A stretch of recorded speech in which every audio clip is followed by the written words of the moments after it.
बुलेटिनच्या सुरुवातीलाच महत्त्वाची बातमी आहे। पीआरएम सोर्स कोड चोरी प्रकरणी तत्काळ कारवाई न केल्यास राज्यभर आंदोलन करू असा इशारा पीआरएम कंपनीचे जिल्हा समन्वयक कर्मचाऱ्यांनी दिलेला आहे। शेकडो कर्मचाऱ्यांच्या कुटुंबावर उपासमारीची वेळ आहे। मुख्यमंत्र्यांना या प्रकरणी लक्ष घालण्याची विनंती करण्यात आलेली आहे। अहिल्यानगरच्या सायबर पोलीस ठाण्यात सॉफ्टमेट कंपनी आणि पीआरएम कंपनीच्या माजी कर्मचाऱ्यांनी सोर्स कोड चोरी प्रकरणी गुन्हा दाखल होऊन 3 महिने उलटले तरी अद्याप सायबर पोलिसांनी एकाही आरोपीला अटक न केल्यानं संतप्त झालेल्या पीआरएम कंपनीच्या राज्यातील जिल्हा समन्वयक कर्मचाऱ्यांनी आज जिल्हा पोलीस अधीक्षक सुदर्शन मुमक्का यांची भेट घेऊन निवेदन दिलं। तसंच लवकरात लवकर आरोपींना अटक करून कारवाई केली नाही तर राज्यभर उपोषण आणि तीव्र आंदोलन करण्याचा इशारा देण्यात आलेला आहे।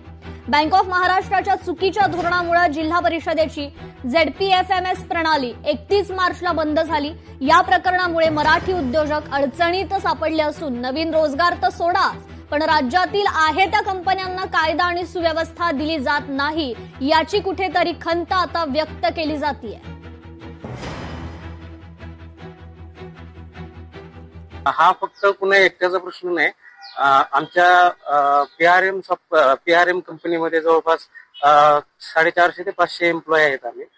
त्यामुळे हे सर्वांच्याच पोटावर पाय दिल्यासारखं झालेलं आहे। शासकीय ऑफिस असतील किंवा इतर कुठलेही ऑफिस असतील हे आजकाल ऑनलाईन झालेले दिसत आहेत, परंतु महाराष्ट्रातील सर्व जिल्हा परिषद आज बँक ऑफ महाराष्ट्राच्या एका कुरघोडीमुळे किंवा चुकीमुळे सर्व ऑफलाईन पद्धतीने कामकाज करण्यासाठी सर्वांना ऑफलाईन कामकाज करावे लागत आहे। आमच्या रोजचा जीवन मरणाचा प्रश्न आहे, कारण सध्या राज्यामध्ये बेरोजगारीचं प्रमाण खूप जास्त वाढत चाललेलं आहे। अशा घटनांना आळा बसावा म्हणून आमची लिखित निवेदनाद्वारे SP साहेबांकडे तक्रार दिलेली आहे। आजपर्यंत 3 महिने होऊन सुद्धा आरोपी हे अटक झालेले नाहीत।